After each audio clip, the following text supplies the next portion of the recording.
Welcome to the Board Game Marketing Podcast. Let's cue the intro.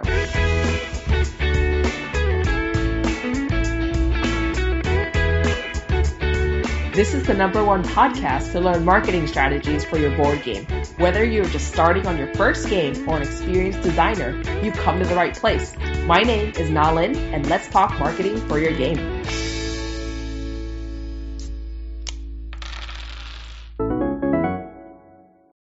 Hi, everyone. Welcome to the Board Game Marketing Podcast. Today, we're, again, really lucky to have with us Gary Alaka. Gary has really deep expertise in marketing and is going to be telling us, a little bit more about the board game that he helped get funded and also talk us through marketing for it more in detail. So, Gary, welcome to the show.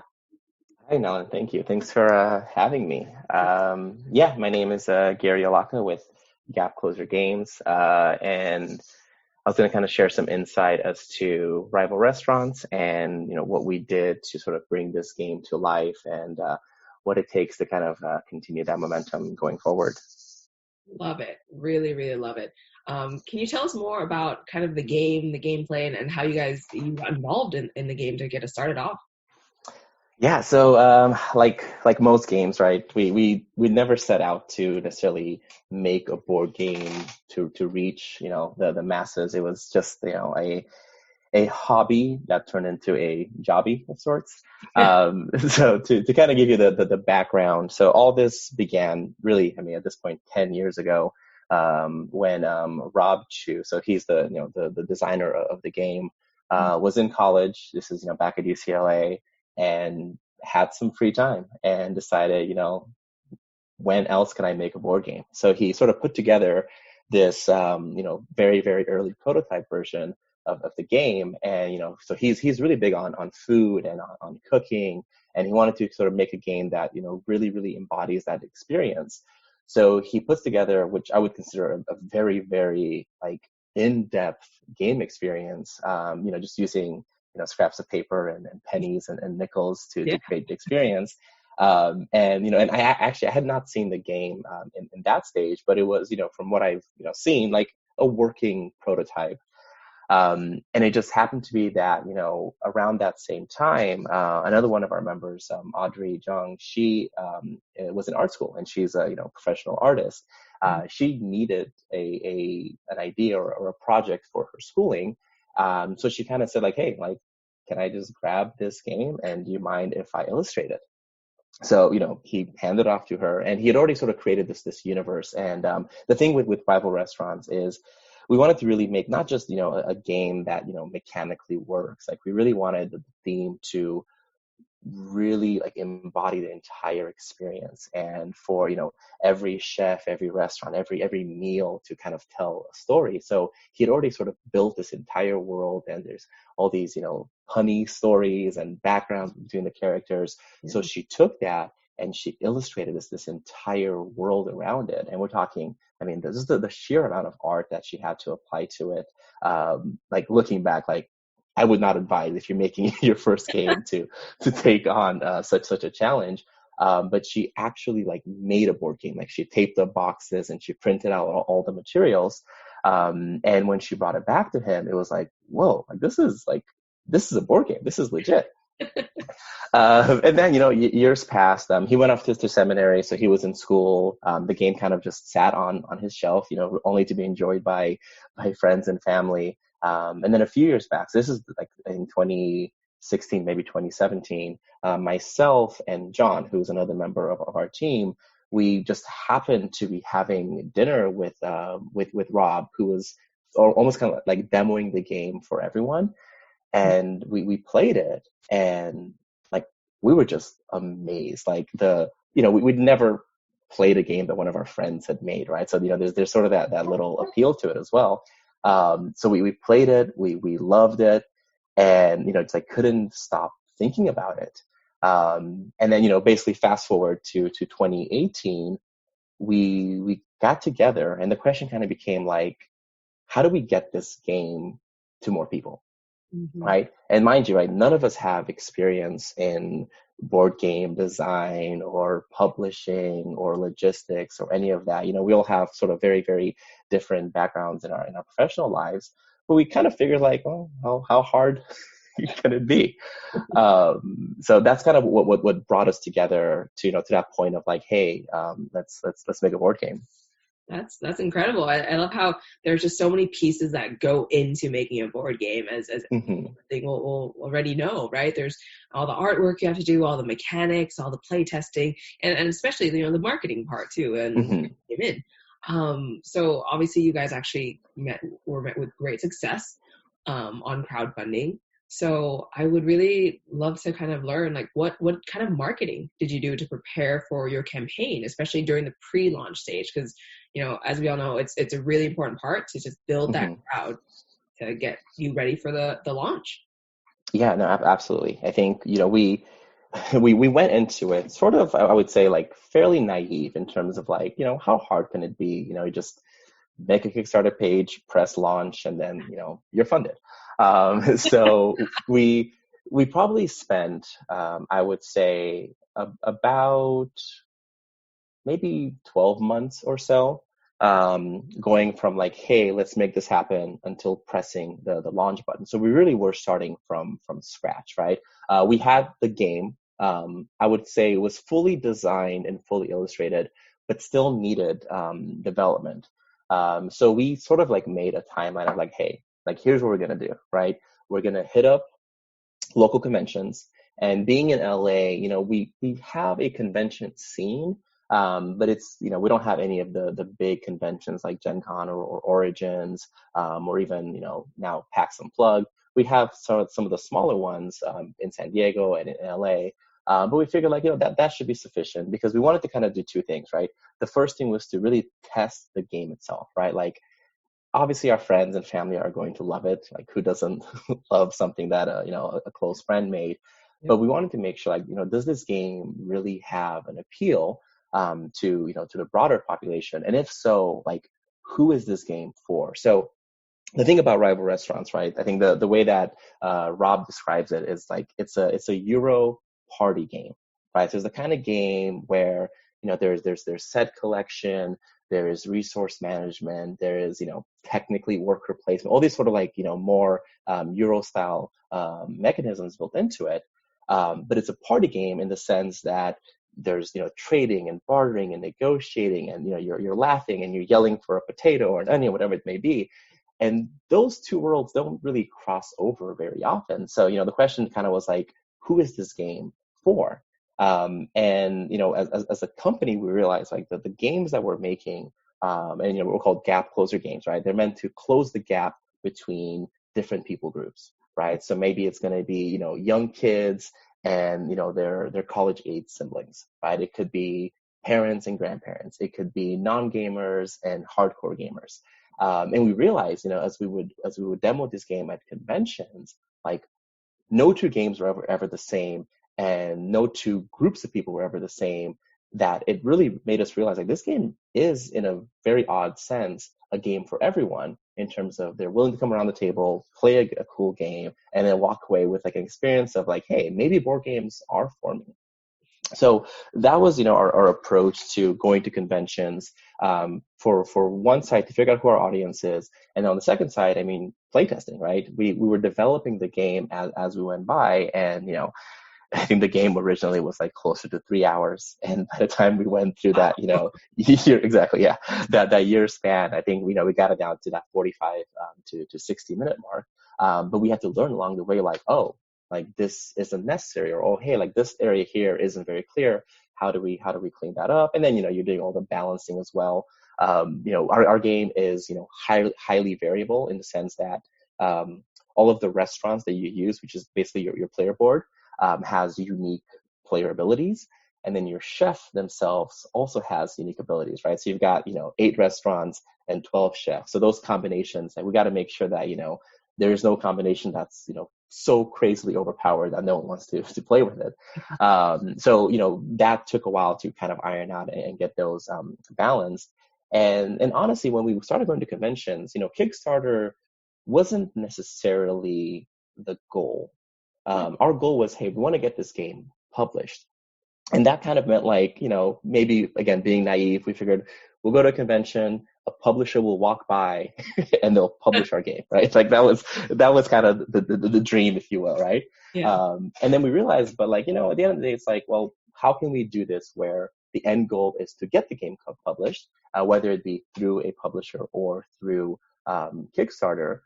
So in that process, as we're meeting people, right, we were intentional about, collecting email addresses, collecting feedback. So, telling us, what they like about the game, what they don't like about the game, what improvements we can make, and starting to kind of build a community of open communication between us, right? So, our Twitter, our Instagram, our Facebook, like really building up that social media. And we quickly started seeing like, hey, like we're getting some, ambassadors in this field, people who are like passionate about the game and are posting about it and, are asking, oh, like, when are you guys going to launch? When are you going to launch? And we're like, we don't know. So, that was kind of how we spent those 12 months really building it out very organically. It helped, I think, that we were very frugal in the sense of this was still a hobby. We didn't want to, invest a ton of capital into it. And, we had the time to go out and go to conventions and go to, local gaming game stores and gaming groups as well. Yeah, I really appreciate that you guys really took the time to hone in on, the really core parts of marketing, right? Like figuring out the product and figuring out the product market fit. Like, what is this board game supposed to look like? And who is the actual audience for this board game, right? So I really appreciate that you guys did that by going through these conventions and building out your community. And you mentioned that you were growing your email list. Can you talk some more about that aspect of the pre-launch stage, kind of growing your email list, and also how you were talking to your community, growing your community, and maintaining your community? Yeah, absolutely. I think so. Growing the email list was something that we kind of knew like you're supposed to do, right? So we did the traditional read every single blog entry from Jamie Segmeyer, which is such a plethora of information that I think, after I would read each article, I would realize, oh my goodness, there's like 20 questions that I didn't even realize I had. And that was really, really useful in understanding like how to get there, right? So emails was something that, kept coming up along the way, and, building a community, building an audience. So we did it sort of twofold. So one is we had our website set up, right? Just, rivalrestaurants.com. And really all the website had at the time was like a little information about what the game is. Our game is very visually pleasing. So that's kind of like one of the most powerful assets, which, when someone's coming by the game, like that's what draws them in. So, we had a lot of pictures on the website of all the characters, the food, the game laid out and all of that. And then, a very simple, subscribe me button of sorts for people to get notifications. But we weren't pushing traffic to it. It was more so just to have something that if someone, hears about the game, they can go to the website and see like, oh, cool, this actually exists. So that was one means of collecting emails. And the second one, which is probably the main way we collected them, was when we would go to these conventions, we would have, we tried two ways. One was having like a print out of like a survey feedback form where they'll go through and then, they'll answer a few questions about their experience and, some other data points that we wanted to collect. And then, on the bottom, kind of like hey, do you want to sign up for our newsletter? Yes or no? If so, put in your email address. We had that, and then we had one that was like, an iPad on the table, and they can just type it in. We found through the process that there were pros and cons to both. So the pros for the printed out form was people were actually a lot more willing to fill it out. Because once a game ends, right, and our game plays up to, 8 players. So you might have a large group playing. There's sort of this moment of like everyone's kind of chatting about it, and there's like, sharing about what they did and they're all their, their joys and their pain points. And by having just like one iPad, like no one would use it, or they'd be waiting for each other and they'll kind of become like disinterested. So having the paper helped us collect, multiple people at once. But then, I would get home and try to transcribe their handwriting. And, I'd be lucky if I got like, half the emails right. So that was a little frustrating, but, we'd get more information at least. So we kind of collected in those two ways, and it worked out pretty well because at the time, I don't think I was as interested in the emails as actually was the feedback itself, because we wanted to know like how people's experience of the game went and how can we make corrections to it. And we just happened to also collect emails along the way that we can then, engage with them as the game, moved along the way. Got it. Yeah, that's really cool that you had the paper and also the iPad too. And it's good to know for future for anyone listening too that which strategy worked for you and which strategy could have been better too. So with that said, now you have all these emails. Can you tell us more about what you did throughout that pre-launch, those 12 months, to kind of keep people engaged in rival restaurants before you launched? Yeah, what we should have done is engage them more frequently. But I think I approached it very single-minded, which I think is a mistake. I came at it from the perspective of like, I don't like getting emails and I don't like being blasted by emails. So I'm not going to bother them until like we have concrete information. So I would say that we treated our email list, or I should say our following. If you follow us on Facebook or Instagram or Twitter, we would post regularly, right? So you kind of see, little snippets of information here. And I feel like, that's it's a less invasive way of sharing material. Mm-hmm. And we really limited our email communication to, I think we sent out an email for the first time, maybe a month before we launched. It was kind of like hey, we picked the date, here we go, right? And it was one of those like a month from launch, and then, maybe it was like a week or so from launch, and then the day before we launch, and the day we launch, right? So it was kind of at the very tail end of it. We would have these emails, which I will say, we would email them as soon as they subscribe to confirm that this is the right person. But otherwise, we really didn't keep a conversation going through like a newsletter format, which looking back, we probably should have. I just think that it wasn't something that we prioritized, probably because it was like all the other 1,000 things that we had to do. It kind of just fell by the wayside.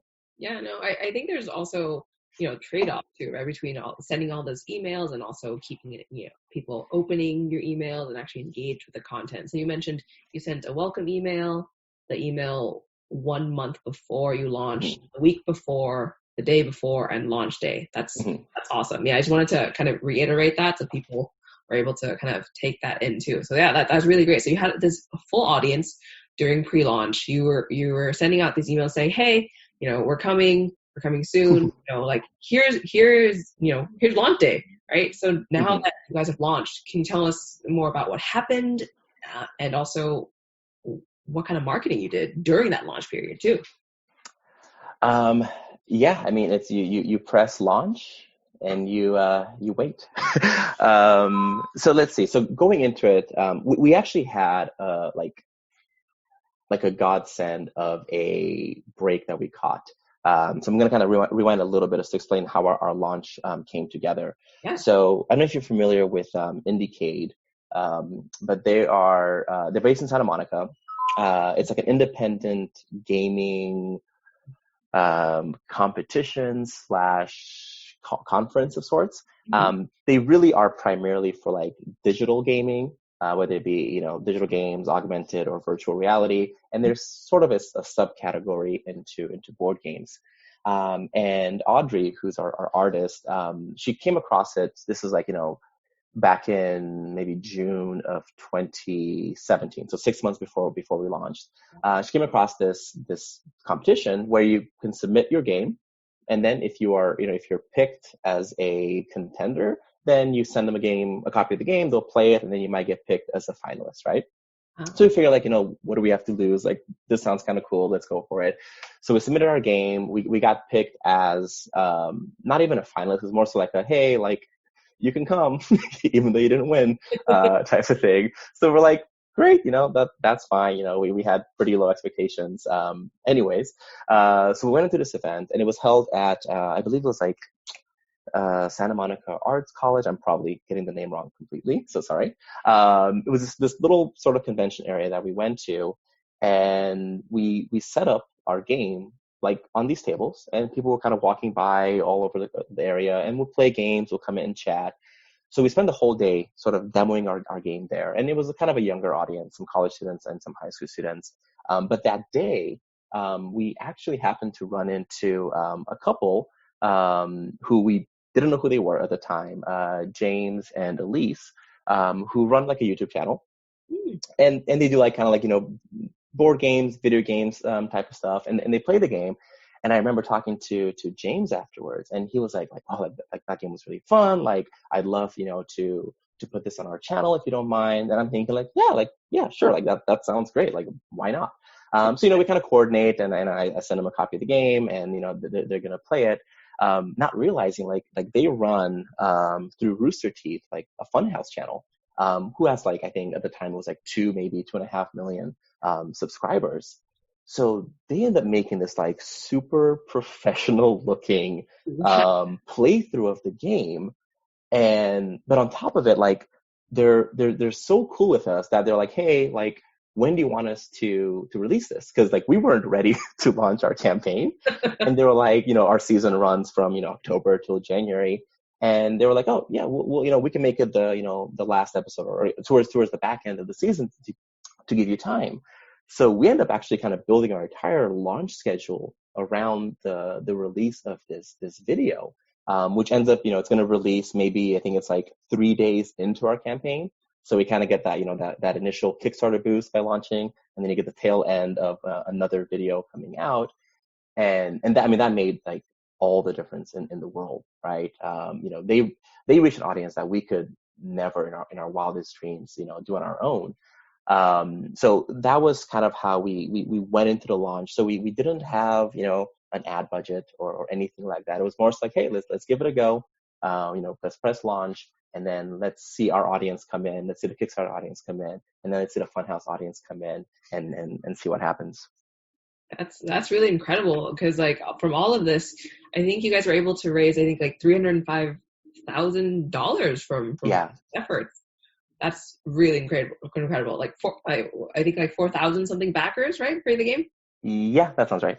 Wow. Yeah, that's really incredible. So from out of all of this, the Funhouse videos, all the pre-launch play testing, the conventions, what do you think was kind of the most effective marketing method for this particular campaign and this particular game?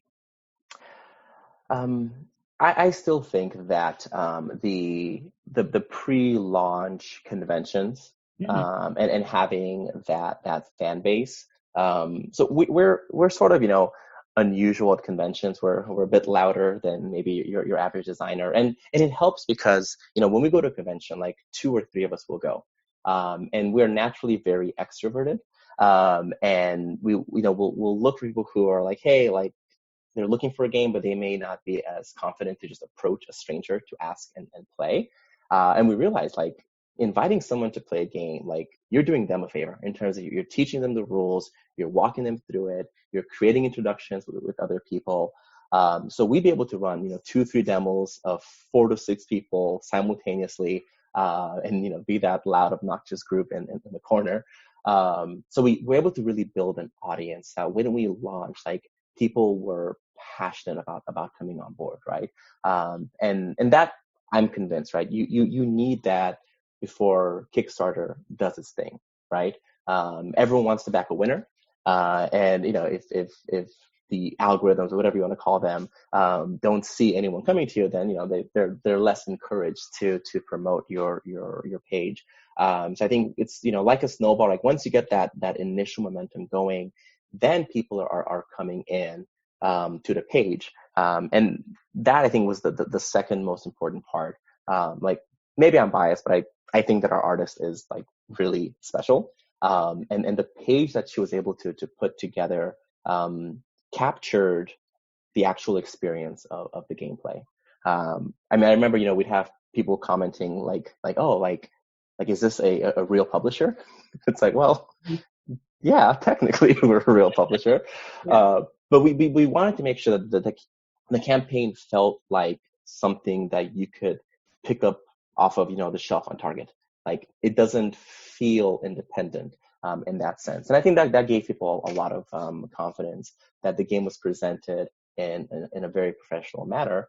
And that was sort of how we took that initial crowd, and then we built up that start of sorts. And then as people just kind of came across it, they were like, yeah, this looks legit. Let's look into it further, and let's throw them a pledge.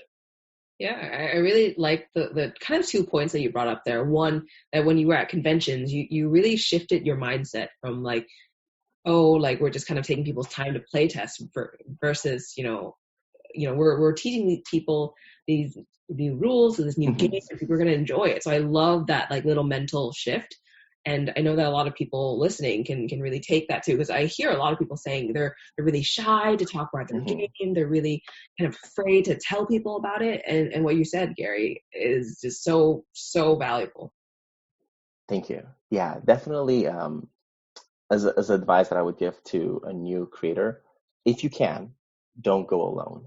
It can be very intimidating, bringing someone to your table by yourself, especially if your game requires a higher player count.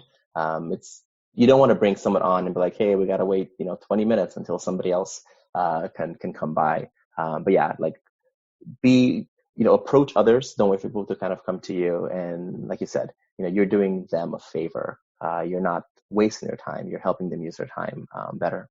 Yeah, and by just opening yourselves up, you were able to meet Jason and Elise and Funhouse Games, right? That's incredible. And the other thing I know you mentioned too is kind of the artwork and like how professional it was to look like pretty much you said quote unquote like real publisher, right? And I think you're totally spot on, right? It artwork really helps with the reliability and trust and the credibility aspects when it comes to Kickstarter, especially for people who haven't seen the game before at all.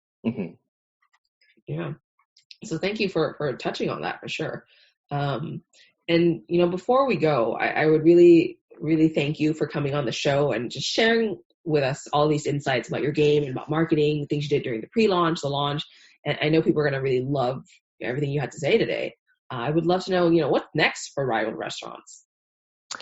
Thank you. Thanks for having me. For sure, this is how we've learned ourselves from just listening to other people talk about the process. Right now, for us, we just finished off our second campaign a few months back. That was the expansion, Rival Restaurants Back for Seconds. And that went incredibly well as well. We couldn't be more pleased from the results. So right now there's sort of like the technical process of we're going through manufacturing, getting all the screws tightened with fulfillment and getting that out of the way. And we're sort of starting to dabble into what our next game could be. So nothing concrete yet. we're still kind of trying to see like which direction we want to take it, while still maintaining and growing that Rival Restaurants brand itself. Obviously, with the world sort of under stay-at-home orders, conventions, rightfully so, aren't happening for the immediate future. So I think just like trying to learn how to pivot in this environment has been challenging. I think we're blessed in the sense that we're a publisher, but it's our side business, so we don't have as much maybe pressure to perform during this time, and also because we're in between production runs, all of our sales are going to be online anyways. So hopefully within a few months we'll have more information to share about what that next game will be, and we look forward to bringing it to the world. That's really awesome. Yeah, I look forward to your next game. And if listeners here are curious to learn more about you and also about the game, like where should they head to? You can go to rivalrestaurants.com, or if you follow us on any platform, whether it be Twitter, Instagram, or Facebook, it's just at Gap Closer Games. And yeah, for designers, creators out there, reach out. We'd love to sort of share our experiences. I know personally, before we launched, it was through conversations like this that I was able to learn a ton about what to expect and what to do and what not to do. So yeah, definitely you can reach us in a multitude of ways, or our Kickstarter page also has all the information as well. Awesome. Well, thank you so much for being on the show, Gary, and I look forward to continuing to follow your journey. Absolutely. Thank you so much.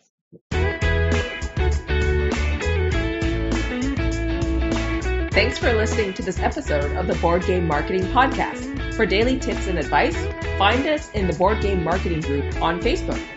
See you next week.